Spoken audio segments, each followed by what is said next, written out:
तो जो रबी खरीफ जायद, सो कुछ स्टेट्स में, राजस्थान में या जहां पे पानी अवेलेबल नहीं है, वहां पे तो एक ही फसल होती है, ठीक है। कुछ स्टेट्स में थोड़ा पानी अवेलेबल है एक्स्ट्रा, तो 2 फसल होती है। कुछ स्टेट में 3 फसल कर लेते हैं बैक टू बैक। ऑलराइट, इससे ज्यादा तो फसल मतलब एक्सेप्शनल केस अलग छोड़ दीजिए, इससे ज्यादा फसल नहीं होती है इंडिया में। ऑलराइट, अब इशू ये था कि क्रॉप कॉम्पनसेशन क्या पूरे 25 साल तक देना है जब तक ट्रांसमिशन लाइन लगी रहेगी? Answer is no.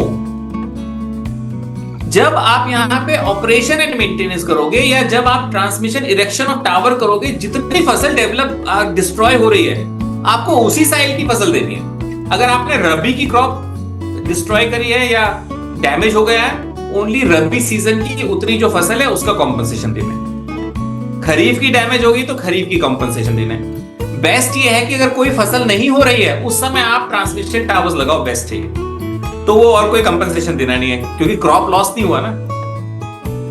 Next is for example आम के बगीचे हैं या देयर आर कोकोनट प्लांटेशन और rubber plantation and you are farmer to remove the rubber plantation, coconut plantation और mango plantation. In that case it is decided 8 years income of fruit bearing trees. So what you have to do, you have to calculate in 1 year how much income the farmer earns because of the fruit production and multiply it with 8. So 8 years income of fruit bearing trees if you give, that is adequate compensation. Next, आपकी जो timber निकलेगी उसमें से, timber will be retained by the farmer. तो timber भी आपको farmer को देना है।